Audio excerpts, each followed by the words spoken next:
Hello, my name is Calynda. I'm an author, mentor, and holistic therapist. Today, I want to talk to you about self-awareness and why is that important?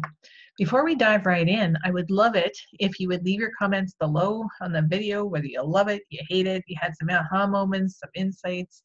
I love to hear from you. And if there is a comment that intrigues me, you never know, I may just make a video about it.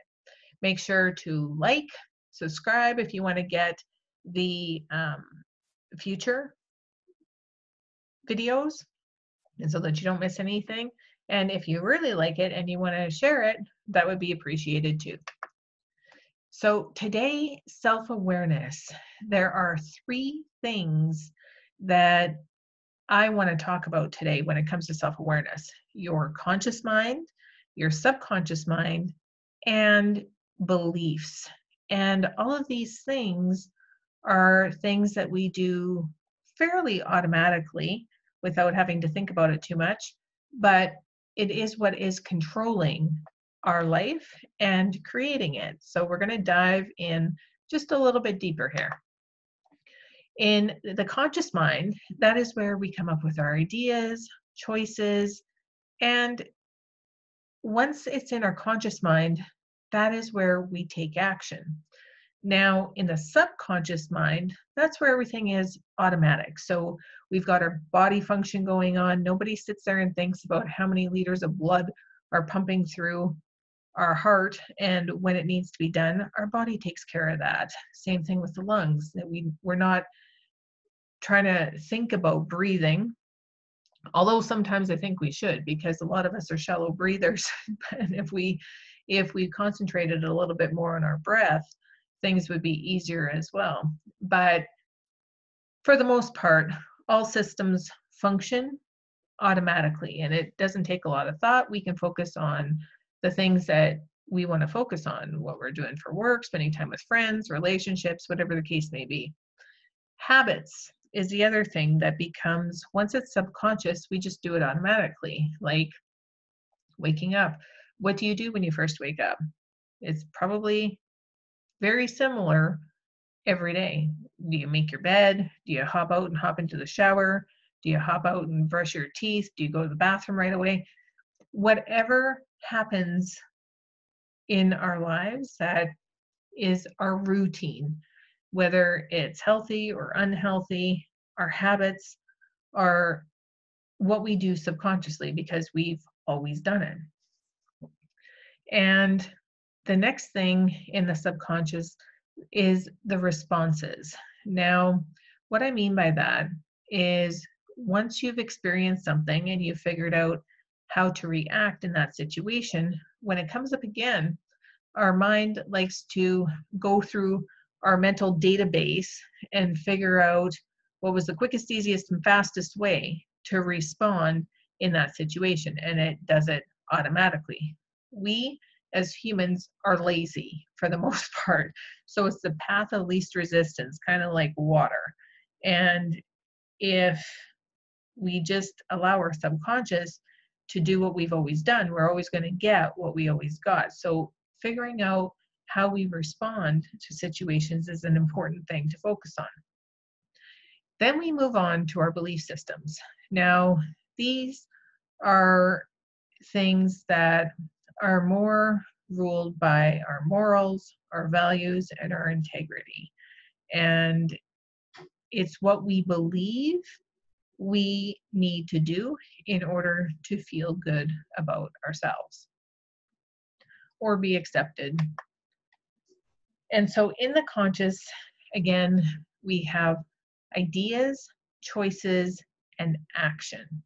So we come up with an idea, we make a choice, and then we decide if we're going to act on it.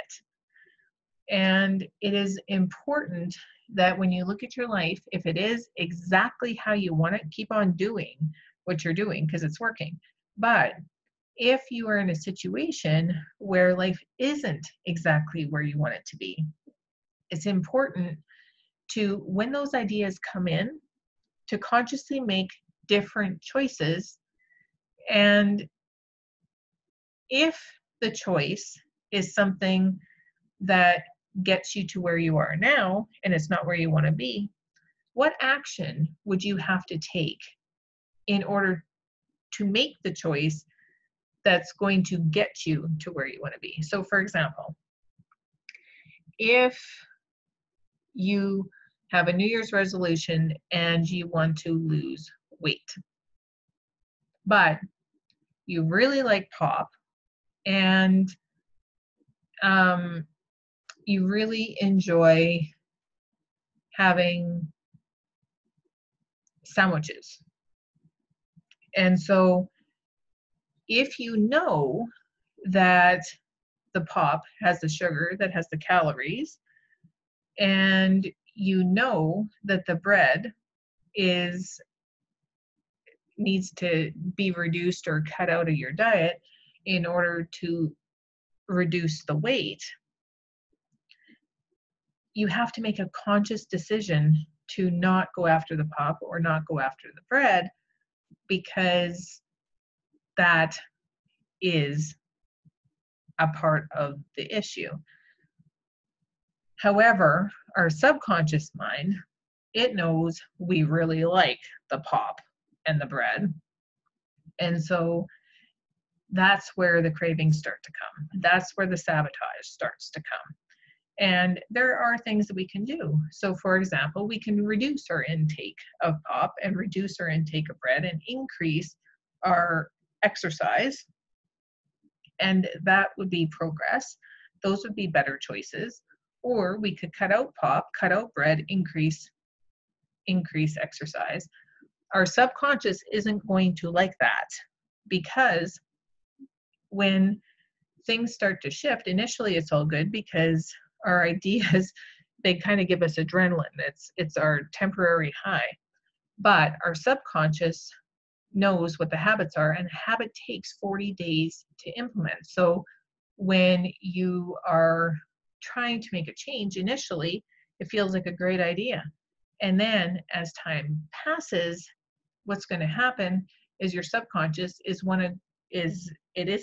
doesn't like change. So one of the habits that it is familiar with is being jeopardized, and it starts to fight back. So then you start getting the cravings, and then you start feeling like, oh, I just don't want to go to the gym today. Oh, one glass of pop isn't going to hurt, or one sandwich isn't going to be the end of the world. And then the next day, it kind of creeps in, and the subconscious gets you back to where it wants you to be, and so that it can be comfortable. Make sense? Have you ever been guilty of doing that? If you have, it's okay. You're in good company. It's caught us all up. And so, like I said, the ideas, they're important that when you connect to them, you have to be emotionally invested in it.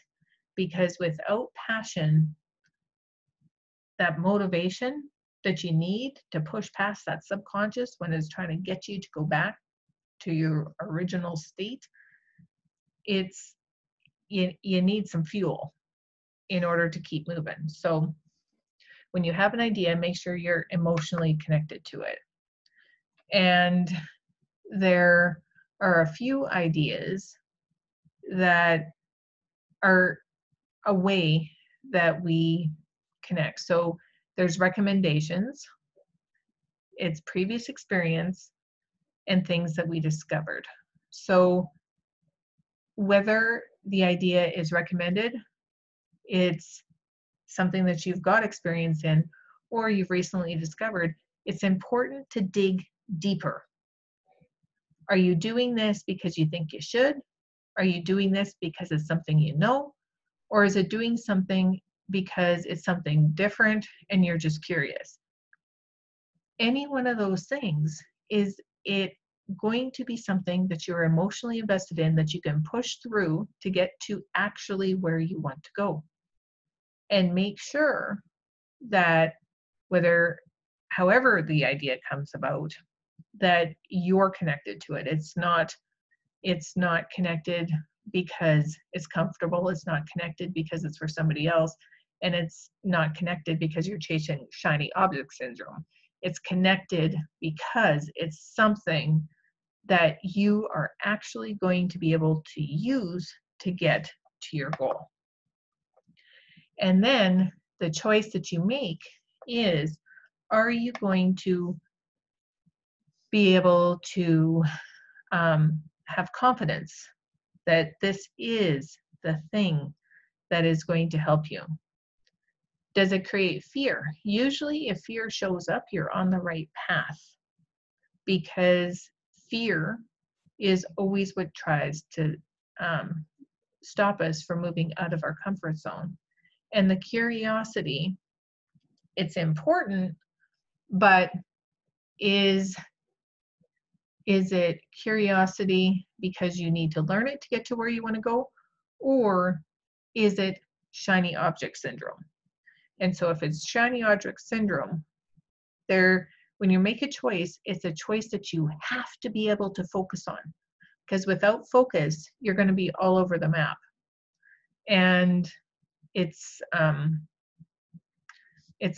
an effective way of doing anything. So again, when you do make a choice, make sure it's a choice with confidence.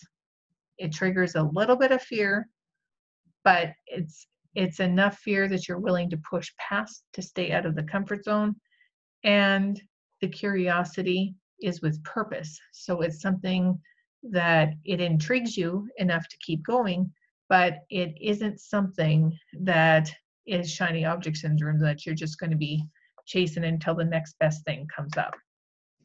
Okay, now let's talk about actions. So there are 3 actions that are triggers to actions that are going to make you move.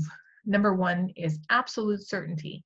So if you're absolutely certain, you will take action. When you're taking action because of fear, that isn't the best reason to keep moving. So what you're going to do is sit down and think from a calm space what the best action to take would be. Make sure it's not coming because you're panicking. And again, I had said it is important to have passion, because that passion pushes you past the comfort zone and keeps you going when you decide that you don't really want to anymore. Now, when it comes to the subconscious, there are also 3 things involved. It is the body, the habits, and the responses. So subconsciously, our body takes care of bodily functions.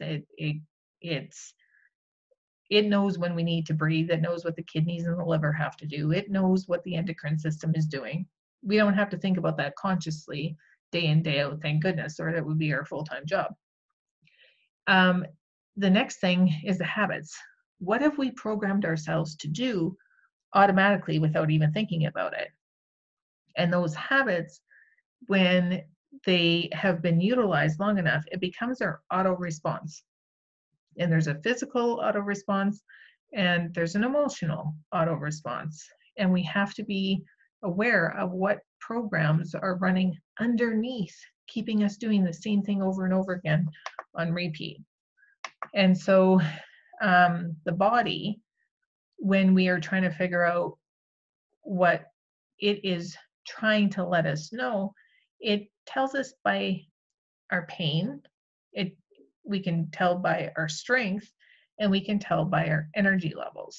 So with habits, when we get into those, it's broken down into our purpose, our comfort level, and critical. So with purpose, it's because we know we have to do something in order to be able to get to where we want to go. Comfort is the things that we have always done and we just do it on repeat, easy. And critical is when we get into a situation where things have to change quickly because it jeopardizes our health or our survival. So those things, when they come up, they are key reasons why we change our our habits. Now let's talk about responses for a little bit. We have 3 responses. So there's our logical response, our emotional response, and our habitual response. So logical response is what we use our conscious for. And that is where we're thinking we should do this. Emotionally, when we respond, there's more motivation behind it because emotion creates attachment. And nobody likes to, we love to feel joy and we don't like to feel pain. So we do a lot of things to avoid pain, and we like a lot of things that give us instant gratification. So those things can trigger responses a little bit quicker.